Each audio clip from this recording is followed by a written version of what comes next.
ஒரு அழகான காதல் கதையுடன் இந்த இரவை வந்து தொடங்கலாம். மணி, கீர்த்தி இவங்க 2 பேரோட காதல் கதையை தான் நம்ம இன்றைக்கி இந்த கதையில் பார்க்க போகிறோம். இவங்க இதுக்கு முன்னாடி ஒரு தடவை வந்து திருவிழாவில் வந்து மீட் பண்ணாங்க. அப்போ தான் வந்து அறிமுகமும் ஆனாங்க. அந்த திருவிழாவில் எல்லோரும் சந்தோஷமாக புது ஆடை உணர்ஞ்சிக்கிட்டு திருவிழா எல்லாம் கொண்டாடிட்டு இருக்கப்போ அங்கே ஒரே ஒரு பையன் மட்டும் அழுக்கான ஆடையை போட்டுக்கிட்டு ஒரு மரத்தடியில் கவலையோடு உட்காந்துட்டு இருந்தான். கீர்த்தி இதை வந்து கவனிக்கிறா. ஏன்னா எல்லோரும் இவ்வளோ சந்தோஷமாக இருக்கிற இந்த நேரத்தில் அங்கே மட்டும் ஒரு பையன் தனியாக வந்து உட்காந்துட்டு கவலைப்பட்டுட்டு இருக்கான். அவனுக்கு என்னாச்சுன்னு தெரில. அது மட்டும் இல்லாமல் அவனோட ஆடையும் வந்து பார்த்திங்கன்னா ரொம்ப அழுக்காக இருக்குது அப்படின்னு வந்து அந்த பையன் மேலே வந்து பரிதாபப்படுறா. உடனே அந்த பையன்கிட்டையும் போய் கேட்குறான், நீ யார், எந்த ஊர், நீ ஏன் அப்படி இருக்க அப்படின்னு கேட்குறா. மணி மீது வந்து பார்த்திங்கன்னா கீர்த்திக்கு ஒரு விதமான பரிதாபம் வருது. சரி, இந்த பையனுக்கு நம்ம ஒரு உதவி பண்ணலாம் அப்படின்னு நினைக்கிறா. அப்போது அங்கே இருந்த துணி கடைக்கு சென்று ஒரு ஆடை வாங்குகிறா. அந்த ஆடையை வந்து மணியிடம் கொடுக்குறா. இதை நீ போட்டுக்கோ. ஏன்னா இந்த திருவிழாவில் எல்லோரும் வந்து பார்த்திங்க அப்படின்னா புதுசாக வந்து ட்ரெஸ் போட்டுக்கிட்டு திருவிழா வந்து கொண்டாடிட்டு இருக்காங்க. நீயும் வந்து இந்த ட்ரெஸ்ஸை போட்டுக்கோ, ப்ளீஸ் எனக்காக வாங்கிக்கோ அப்படின்னு வந்து கீர்த்தி வந்து ரொம்ப கெஞ்சுறா. இதை வந்து மணி வந்து கவனிக்கிறான். சரி, அந்த பெண் வந்து இப்படி வந்து கெஞ்சுறா, அவளுக்காகச்சும் நம்ம வாங்கி போட்டுக்கலாம் அப்படின்னு நினச்சி கீர்த்தி கொடுக்குற அந்த ட்ரெஸ்ஸை வந்து வாங்கிக்கிறான். அதுக்கப்புறமேட்டுக்கு நீ சாப்பிட்டியா, உனக்கு என்னாச்சு அப்படின்ற மாதிரி கீர்த்தி கேட்குறான். இல்லை, நான் சாப்பிடல, நான் வந்து இதே ஊர் தான், நான் வந்து டெய்லி வேலை செஞ்சு தான் என்னோடய நாட்கள்லாம் கழிக்கிறேன், எனக்கு அப்பா அம்மாலாம் யாரும் கிடையாது அப்படின்னு வந்து சொல்கிறான். சரி, அப்போனா இரு, நான் உனக்கு வந்து ஒரு சாப்பாடு வாங்கிட்டு வரேன் அப்படின்னு வந்து கீர்த்தி சொல்கிறான். அதுக்கு மணி, ஐயோ, எனக்கு நீங்கள் இந்த ட்ரெஸ் கொடுத்தது ரொம்ப பெரிய விஷயம், இப்போ நீங்கள் மறுபடியும் சாப்பாடு கொடுத்தீங்க அப்படின்னா இந்த நன்றி கடனுக்கு நான் உங்களுக்கு என்ன செய்கிறதுன்னு தெரியல, இப்போ நீங்கள் கொடுத்த ட்ரெஸ்ஸுக்கே நான் என்ன பண்ணுறதுன்னு தெரியல, உங்கள் மனசுக்கு நீங்கள் ரொம்ப நல்லா இருக்கணும், எனக்கு சாப்பாடு வேண்டாம் அப்படின்ற மாதிரி மணி சொல்கிறான். அதுக்கு கீர்த்தி சிரிச்சிட்டு, இல்லை பரவாயில்ல, நீங்கள் இப்படி இருக்கிறத என்னால் பார்க்க முடியல, அதனால் எனக்காக இப்போ மட்டும் இந்த ஒரு டைம் மட்டும் இந்த சாப்பாடு வாங்கி சாப்பிட்டுக்கோங்க அப்படின்னு வந்து கேட்குறான்.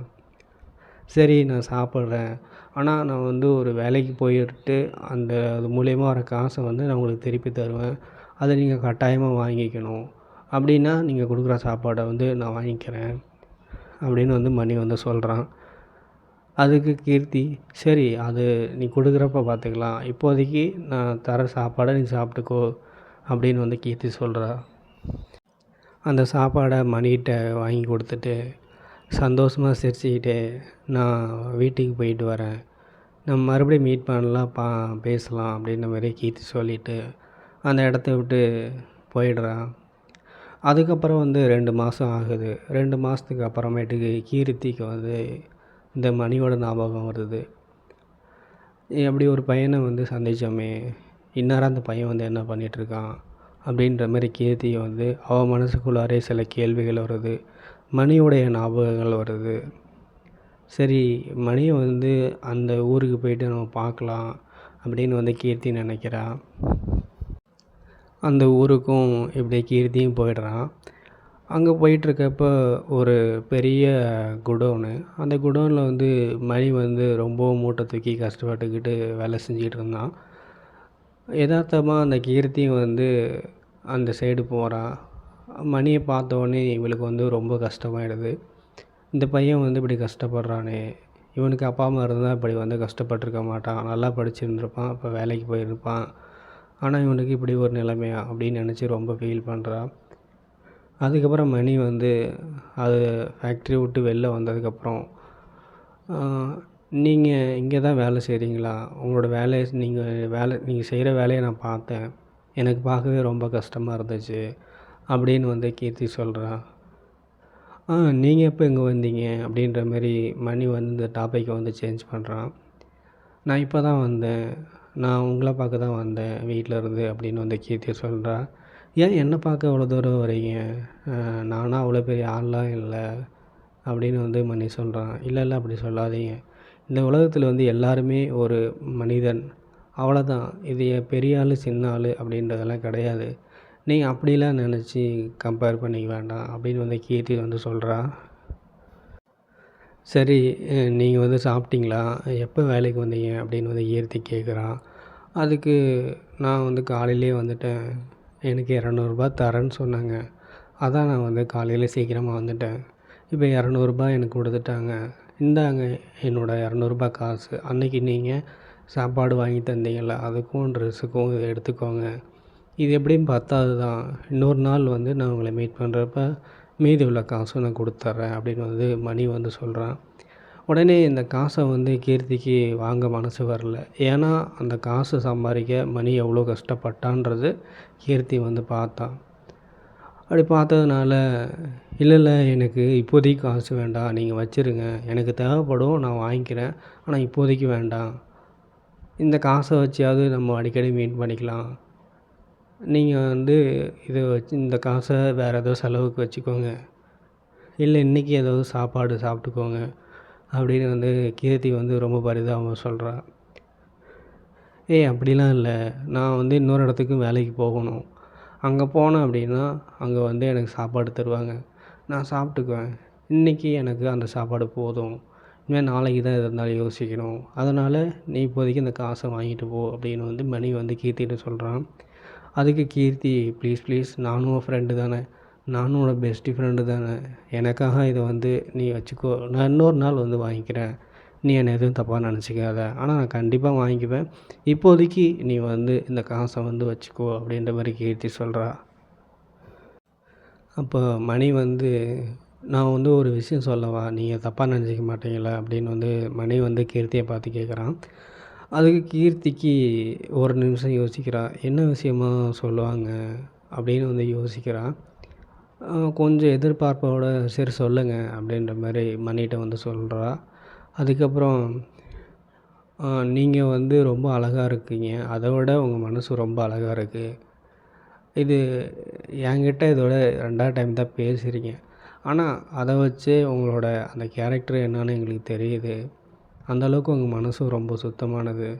உங்கள் மனசுக்கு நல்ல ஒரு லைஃப் வந்து கிடைக்கும் அப்படின்ற மணி வந்து சொல்கிறான்.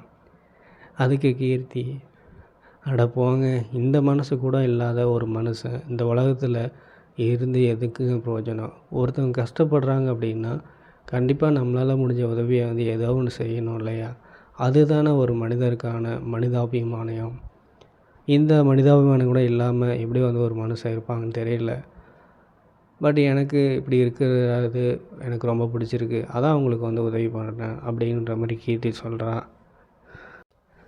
அப்படியே அவங்க 2 பேரும் அவங்களோட அந்த சின்ன வயசு வாழ்க்கையாக இருக்கட்டும், இல்லாமல் அதுக்கப்புறம் கஷ்டப்பட்ட வாழ்க்கையெல்லாம் அந்த மாதிரி 2 பேரும் மாற்றி மாற்றி பேசிக்கிட்டு கொஞ்ச நேரம் இருக்காங்க. அதுக்கப்புறம் வந்து பார்த்திங்கன்னா மணிக்கு வந்து வேலைக்கு வந்து நேரமாகுது. மணி சொல்கிறா, அதுமாரி கீர்த்தி எனக்கு வந்து அடுத்த வேலைக்கு நேரமாகுது. அதனால் நான் வந்து இப்போ போகிறேன். நம்ம இன்னொரு நாள் வந்து பேசிக்கலாம் அப்படின்னு வந்து மணி வந்து கீர்த்திகிட்ட சொல்கிறான். சரி, நீங்கள் உங்கள் வேலையை பாருங்கள் அப்படின்ற மாரி கீர்த்தி வந்து சொல்கிறான். உங்கள்கிட்ட ஃபோன் இருக்கா? உங்கள் நம்பர் எனக்கு வேணும் அப்படின்ற மாதிரி கீர்த்தி வந்து கேட்குறான். இல்லை, என்கிட்ட ஃபோன் எதுவுமே கிடையாது. நான் வந்து டெய்லியும் ஏதாவது சாப்பாடு இந்த மாதிரி தங்குறதுக்கு இடத்த பார்த்துட்டு அப்படியே என்னோடய நாளெலாம் ஓடிடும். எனக்கு இதெல்லாம் கிடையாது அப்படின்ற மாதிரி மணி வந்து சொல்கிறான். ஓ அப்படியா, சரி, அப்போது இனிமேலுக்கு நம்ம மீட் பண்ணணும் அப்படின்னா அடுத்த வாரம் வியாழக்கிழமை வந்து நான் வந்து பக்கத்தில் இருக்க பிள்ளையார் கோயிலில் நான் வந்திருக்கேன். ஒரு சாயங்காலம் ஒரு 5 மணிக்கு நான் வரேன். நீங்கள் கண்டிப்பாக வர முடியுமா அப்படின்ற மாதிரி கீர்த்தி சொல்கிறா. சரி, நான் வந்துடுறேன் அப்படின்ற மாதிரி மணியும் சொல்லிடுறான். ஆனால் ஒரு கண்டிஷன், அப்போ வந்து இந்தமாரி நான் வந்து காசு கொடுப்பேன், அப்போ வந்து வாங்கிக்கணும். அப்போ இதுமாரி சொன்னீங்க அப்படின்னா நான் உங்கள்கிட்ட பேசவே மாட்டேன் அப்படின்ற மாதிரி மணி சொல்கிறேன். கீர்த்தி சிரிச்சுக்கிட்டே, சரி நான் அப்போ வாங்கிக்கிறேன், அதனால ஒன்றும் பிரச்சனை இல்லை அப்படின்னு வந்து கீர்த்தியும் சொல்லிடுறான். உடனே அடுத்த வாரம் வியாழக்கிழமை வரத்துக்குள்ளார கீர்த்திக்கு வந்து பார்த்திங்க அப்படின்னா மணியோட ஞாபகங்கள்லாம் அதிகம் வருது. அவன் படுற கஷ்டம், அவனோட சின்ன வயசில் சின்ன வயசில் நடந்த அந்த கதையெல்லாம் கீர்த்திக்கு வந்து ஞாபகம் வருது. இப்படியே அவளுக்குள்ளார நிறைய ஞாபகம் மணியை பற்றி வந்துட்டுருக்கு. ஒரு கட்டத்துக்கு மேலே கீர்த்திக்கே ஒரு எப்படின்னா ஒரு ஐடியா வருது. நம்ம ஏன் மணியை வந்து லவ் பண்ணக்கூடாது அப்படின்னு நினைக்கிறான். பட் இருந்தாலும் அந்த விஷயத்தை வந்து வெளிப்படுத்தலை, அவளுக்குள்ளாரே வச்சுருக்கிறான். சரி கொஞ்ச நாள் போகட்டும், அதுக்கப்புறம் என்னன்னு பார்த்துக்கலாம் அப்படின்ற மாதிரி இவளே வந்து கண்ட்ரோல் பண்ணிக்கிறான். அதுக்கப்புறம் அடுத்த வாரம் வியாழக்கிழமை வந்து மீட் பண்ணுறாங்க. அப்போ வந்து மணி வந்து பார்த்திங்கன்னா கீர்த்திக்கிட்ட எனக்கு ஒரே ஒரு உதவி மட்டும் பண்ணுவீங்களா அப்படின்னு வந்து கேட்குறான். என்ன உதவி சொல்லுங்கள், நான் வந்து என்ன உதவியாக இருந்தாலும் பண்ணுறேன் அப்படின்ற மாதிரி கீர்த்தின்னு சொல்கிறேன். அதுக்கு மணி சொல்கிறான், எனக்கு ஒரு நல்ல வேலையாக உங்களுக்கு தெரிஞ்ச இடத்துல வாங்கி தர முடியுமா அப்படின்னு வந்து மணி வந்து கேட்குறான்.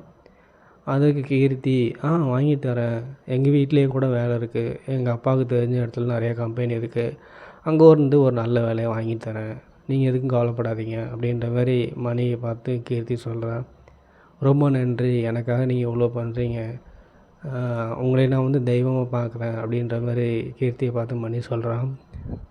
ஐயோ இதுக்கெலாம் எதுக்கு தெய்வமாக பார்க்குறீங்க, நான் வந்து என்னால் முடிஞ்ச உதவியை தான் பண்ணுறேன், இதுக்கெலாம் வந்து எதுக்கு இவ்வளோ பெரிய வார்த்தை சொல்கிறீங்க அப்படின்னு வந்து கீர்த்தி வந்து சொல்கிறா. கீர்த்தி வந்து சொல்கிறான், சரி எனக்கு வந்து டைம் ஆகுது, நான் வந்து வெளியே கொஞ்சம் வேலையாக போகணும், நம்ம இன்னொரு நாள் இதேமாதிரி இடத்துல வந்து மீட் பண்ணலாம், வர சனிக்கிழமை வந்து மீட் பண்ணலாம் அப்படின்னு வந்து கீர்த்தி சொல்கிறா. அதுக்கு மணி சரிங்க அப்படின்னு சொல்லிட்டு போயிடறான். இந்த சைடு மணிக்கும் வந்து பார்த்திங்கன்னா கீர்த்தி மேலே ஒரு நல்ல மரியாதை, நல்ல அந்த ஒரு புரிதல், இப்படி அவங்க மேலே வந்து பார்த்திங்கன்னா நல்ல ஒரு அன்பு வர ஆரம்பிக்குது. இந்த சைடு கீர்த்தியும் வந்து பார்த்திங்க அப்படின்னா ஒரு விதமான காதலும் வந்து வர ஆரம்பிக்குது. இவங்க 2 பேரும் ஒரே ஈக்குவலான மைண்டில் இருக்காங்க. இந்த தன்னுடைய கஷ்டத்தை கடவுள் மாதிரி வந்து சரி பண்ணுற கீர்த்தியை நினச்சி ரொம்ப பெருமைப்படுறான். கீர்த்திக்கு வந்து அந்த பையனோட செயல்பாடுகளாக இருக்கட்டும், அந்த பையனோட வாழ்க்கையில் நடந்த விஷயத்தெல்லாம் வச்சு இந்த பையனுக்கு வந்து நம்ம வந்து நல்ல லைஃப் தரணும், அந்த பையனோட கேரக்டர் ரொம்ப நல்ல கேரக்டராக இருக்குது, அந்த பையன் வந்து லைஃப்பில் வந்து பெரிய ஆள் ஆகணும், அதுக்கு நான் எப்பயும் கூட இருக்கணும் அப்படின்னு வந்து ஆசைப்பட்றேன். இப்படி ஒருத்தவங்க வந்து பார்த்திங்கன்னா உள்ளுக்குள்ளார காதல் வந்து வளர ஆரம்பிக்குது. மணி வந்து யோசிக்கிறான், அவ்வளோ பெரிய பணக்கார பொண்ணு, நம்ம லவ் பண்ணுறது தப்பான விஷயமாச்சு அப்படின்னு வந்து மணி வந்து அவன் மனசுக்குள்ளாரே கேட்டுக்கிறான். அந்த சைடு கீர்த்தி வந்து மணி வந்து நம்மளை ஏற்றுக்குவானான்னு தெரியல. எது எப்படியோ எங்கள் 2 பேருக்குள்ளார ஒரு விதமான காதல் வந்து வர ஆரம்பிச்சிருச்சு. ஓகே ஃப்ரெண்ட்ஸ், இதோட பார்ட் 2 வந்து அடுத்த வீடியோவில் நான் கண்டிப்பாக அப்லோட் பண்ணுறேன். இந்த வீடியோவை வந்து பார்த்தவங்க எல்லோரும் என்னோடய சேனலை வந்து சப்ஸ்கிரைப் பண்ணுங்கள், வீடியோவுக்கு லைக் போடுங்க, உங்கள் ஃப்ரெண்ட்ஸுக்கும் ஷேர் பண்ணுங்கள். இந்த ஸ்டோரி எப்படி இருக்குதுன்னு நீங்கள் சொல்லுங்கள். உங்களோட கமெண்ட்ஸ், உங்களோட சப்போர்ட் இந்த சேனலுக்கு, அது மட்டும் இல்லை எனக்கு ரொம்ப முக்கியமானது. அதனால் ப்ளீஸ் உங்களோட சப்போர்ட் கொடுங்க.